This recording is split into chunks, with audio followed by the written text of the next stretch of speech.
Здравейте! Правя това видео поради доста често задавани въпроси, а именно защо да си купа този модел, обмислям да купа този модел и затова реших да направя едно видео и да кажа какви са моите впечатления периода една година. Значи от една година го имам самия жираф и ще покажа как идва първо самия жираф, окомплектовката. Видеото няма да е от рода на разопаковане, защото аз вече първите видеа, където направих, те са с модификациите за самия модел. Просто искам да кажа на хората, които все още се чудят дали искат да си вземат този модел, просто да им дам някаква ориентация. Bosch не ме спонсорират за това видео. Правя го всичко, защото искам да помогна на хората, на колегите и спрямо коментарите на всички правя видеята.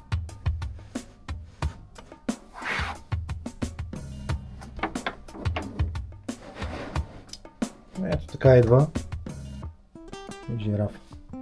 Първото, което ме грабна, е, че има добре направен влагоизолиран куфър за самата машина. Това е един голям плюс, тъй като знаем по-бюджетните варианти на машините идват или в картонена опаковка, или в чанта, което чанта си е пак един плюс, но повечето бюджетни. Я не казвам, че машината е бюджетна, защото според мен машината ценово е позиционирана точно по средата. Дори бих казал, че повече си клони и към премиум машина, след подобренията. Но за това ще говорим след малко. Какво ме грабна в самата машина? Теглото на машината е 4,8 кг. Номиналната консумация на мощност е 550 Вт. Самите параметри на самия мотор и доста видеа в мрежата, предимно на руски. Знаете, Русия доста работят с този модел. И оборотите на празен ход са от 340 до 910 оборота в минута. Точно тия неща ми направиха впечатление, защото първия модел на Festool Planex е с абсолютно същите параметри. И след като гледах и доста видеа, разбрах, че може, не твърдя, може и да има, може да са погледнали така и просто да са си направили тяхната си машина да прилича по начин, който е Festool. И не казвам, двете машини са съвсем различни и на визия, но има неща, които ми харесват повече на Bosch, има неща, които ми харесват и на модела на Festool Planex.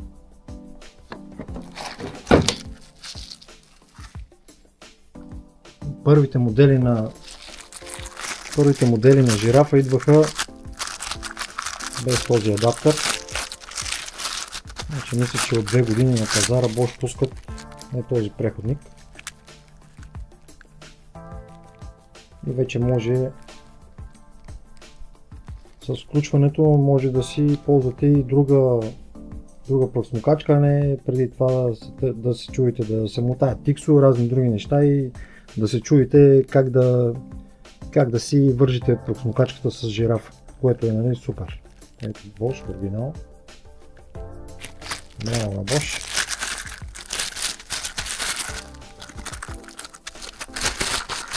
Продължавам с другите неща за самия модел. Първи впечатления. Куфър, добре подреден вътре, всичко е позиционирано, идва с 2 или 3 броя шкурки, вече не знам колко са, защото една година вече го ползвам. Е тази тръба, с тази тръба сглобен, височината му е 1730 мм. Първото, което ме грабна в машината е този механизъм.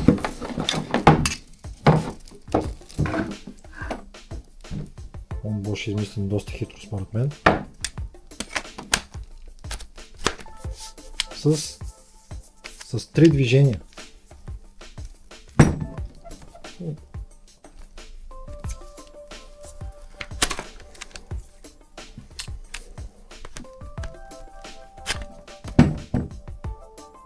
Показвам.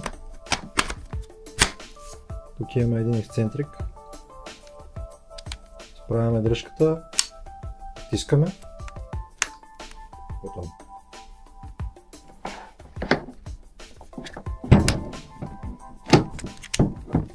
Събирам машината първи ден и имам да шкуря таван. Всички знаем, че таваните са мъка за всички майстори и искам да кажа, че първия ден директно се отказах от тази машина. Това, където от Bosch говориха, че машината има някакъв вакуум, въобще нямаше нищо вярно с това.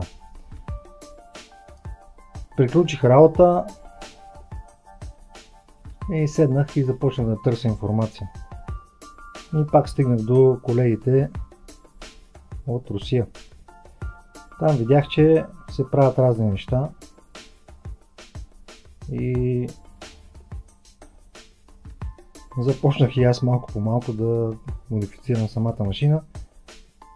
Направил съм клипове, имам точно как се правят всички неща. Ще направя клип отделно за плотовете на самата машина, защото мисля, че и това е доста важно. Имам доста запитвания.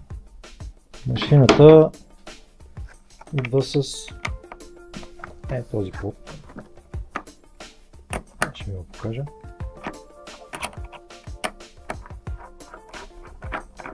Супер мек с една подложка, един допълнителен пад. Имам видео, подробно съм обяснил, плота не става. Има алтернативи, които ще ви улеснят работа за напред. Друго, какво ми харесва, от Bosch са дали. Имаме 3 броя, които придържат кабела към самия меркуч на пръкосмокачката. Супер удобно. Всички знаем, че с времето на експлоатация на машината кабела, меркучите се износват и това е много добро. Пластмасови скоби.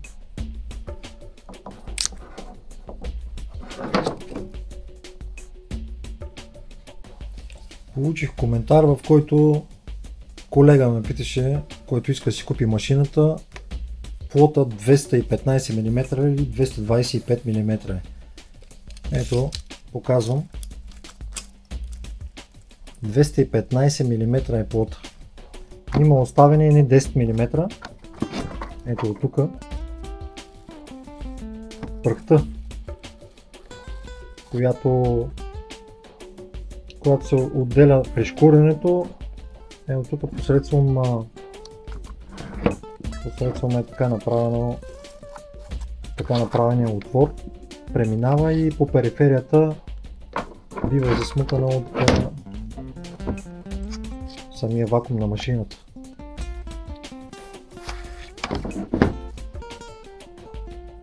Тук Bosch имат и една патентована технология Ultra Flexible Head за лузгане с лекота по тавани и стени, намалява повредите по повърхността. Засмукването към тавана осигурява висок комфорт и по-леко усещане за тегло на инструмента. Ергометрична L-образна ръкохватка намалява напрежението при протягане по време на шлайфане. Наистина тази ръкохватка е доста удобна и при работа просто наистина намалява умората. Друго, какво бих казал за самия жираф. Първите впечатления, все пак е Bosch, имам доста инструменти на Bosch. Имам перфоратори, доста класове. разни други машини пак на Bosch. Казах си защо да дам 2500 лева за Festool, примерно. Защото не е само Festool, има и Мирка, има и Flex, има DeWalt, има доста машини на пазара. Ние на обектите нямаме такива квадрати, че всеки ден тази машина да се ползва, както виждате на една година изглежда така, нали? Аз се поддържам, но не извършваме такъв голям обем от работа, за която, нали, всеки ден се ползва тази машина, и затова реших, че сметнах, че не е необходимо да дам такива пари за Festool и реших да пробвам машината на Bosch. Казах първия ден на обекта, просто исках да я изхвърля, директно ви казвам, въобще не ми хареса, но след това седнах, разгледах, видях как мога тази машина да си подобри самия вакуум. След подобренията мога да ви кажа, че съм много доволен от самата машина, вече ползвам, защото получих много добър вакуум от самата машина и вече дори намалям смукателната сила на проксмукачката, което е един много голям плюс за самата машина, удължава нейния живот. Защото едно всички знаем машината да работи на макс и машината да не е на максимална смукателна сила. И не си мислете, нали, че като вземете, нали, Festool и той ще виси от тавана и сам ще си работи и вие докато си пиете кафето. Не е така. Машината има вакуум, но пак трябва да го намалите, защото почва да дълбае, получават се едни черти от самата шкурка, много бързо отнема от материала и оттам вече идват доста проблеми. По-нататък ще направим, може би, сравнение с машина на Festool, жираф на Festool. Ще пробваме някъде, се засечем с колеги, ще направим тест сравнение на вакуумите. Аз мисля, че в момента Bosch ми има много добър вакуум и да, след последните модификации, поставяне на осветление, свети доста добре. Имаме 1026 лумина LED лента поставена, монтирана и машината стана просто перфектна за работа. Така, последни финални думи, които ще кажа. Тази машина първоначално пак си заслужава, дори без да има вакуум, машината е добре направена, харесва ми, но след като направите модификациите, нали, на първо време с под и вече с другите неща, които съм показвал в видеята ми, наистина машината става много приятна за работа. И това е, което исках да кажа.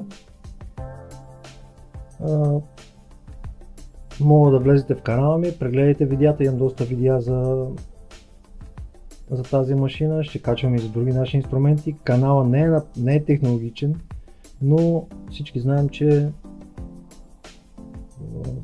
майсторите без машините, това не е едно време, когато, нали, всичко беше на ръка, вече имаме машини, за какво да не се възползваме от новите технологии, така че неразривна част с майсторите са и машините, затова показвам ние с какви машини работим. За тези от вас, които сега искат да купят машината, ще им кажа, че машината си заслужава. Абонирайте се за канала, ще качвам доста такива видеа. Не са платени от фирми,